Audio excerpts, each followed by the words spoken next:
Well, you're not going to get a headache from my wine. And if you get a headache from my wine, it's because you drank 2 or 3 bottles more than you should have drank, and that's called a hangover. That's not called a headache. Well, I'm Bill Warner. I'm the owner of Buddy Boy Winery.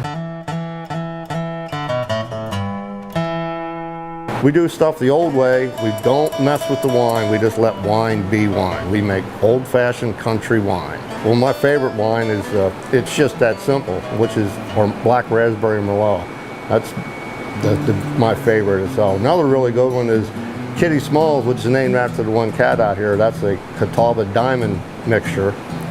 Now, I've not always been a wine guy. I still ain't too much now. I drink beer more than I drink wine.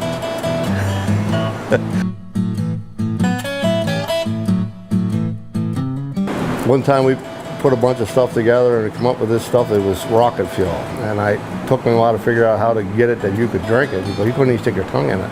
It was that bad. It burnt you. So we got that under control, and after that I made a whole bunch of different test batches and had them in the back room of the basement. We had all these different people, and everybody come in the driveway, everybody we could invite, we had them in the back room that taste. And everybody was liking this. They hadn't wine like this. It was different.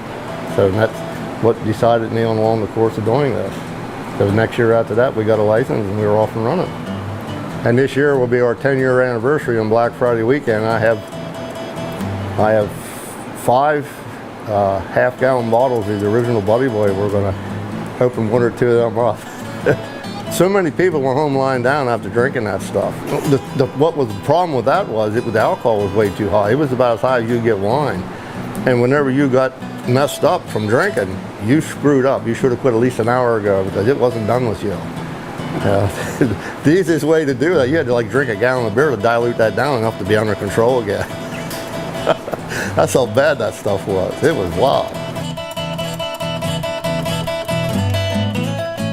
When I used to drive truck, okay?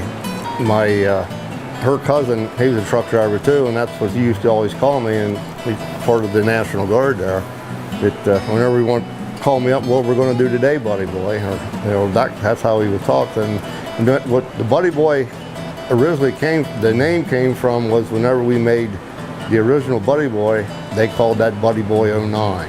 And that's where the name for the winery came from, and that's what it stuck at. And that's why I called it that. A lot of people said it was, you got to be more like Cove Mountain Winery or something like that. No, we got to have humor in it. And he said, never get in the box because it really works for you to hang out of the box. And that's where I stay. I don't get in the box. We do stuff that nobody else does, and we'll continue to be that way. That's why when you come here to enjoy what we have to take, we're inviting you here just like you're coming and party in our backyard with us. Me and the Fuzzy Puppy. The Fuzzy Puppy is that little long-haired chihuahua up there. We are on every bottle, no matter what. Even when somebody comes in and wants a special label done up, if to be my wine, me and the Fuzzy Puppy has to be on there somewhere. Doesn't matter where. We got to be on there.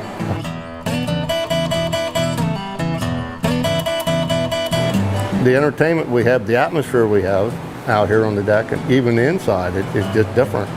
It's laid back. We're in the mountains, that's for sure. We're up here almost on the steeps of the mountain. It's usually cooler than normal, and the deck out there with the insulation and the ceiling fan and the ceiling, it stays nice and cool. And now and then even the deer cooperate. They come out and run around down there for us. You get an occasional groundhog or a possum running through the yard.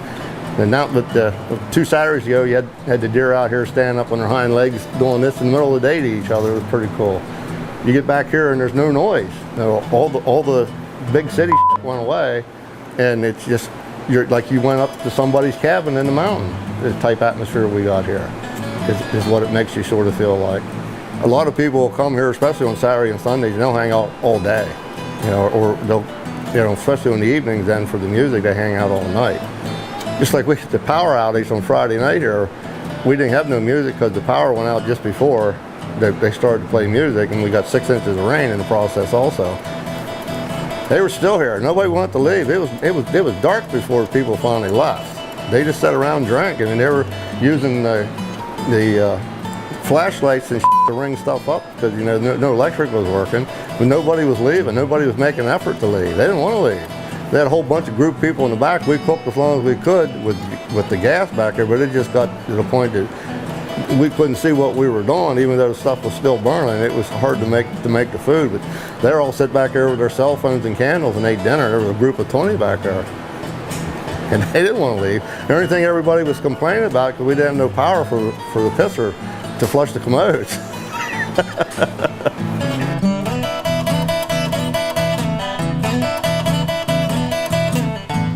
The food's big. I mean, our artisanal ovens that we use, there's nobody else around has anything what we're doing. We do pizza, thin crust pizza, and a thin crust stromboli. And the strombolis, they're about that big, but they're thin crust. I mean, that's what's in them. So in the rotisserie oven, we do the 3/4 pound Angus burgers on charcoal.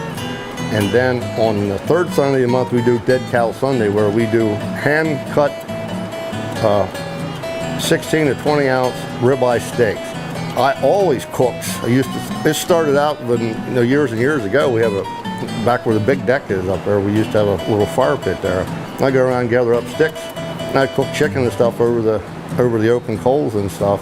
And it just progressed on that we started doing my prime rib, which I do, which we did on Father's Day, and we sold that out. We offered a queen cut, which was 1.5 inches. We had a king cut, which was 3 inches thick.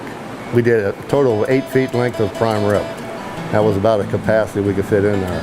But cooking over the open fire has always been a passion for me, because I just love the taste of that. Our wings we smoke for 4.5 hours.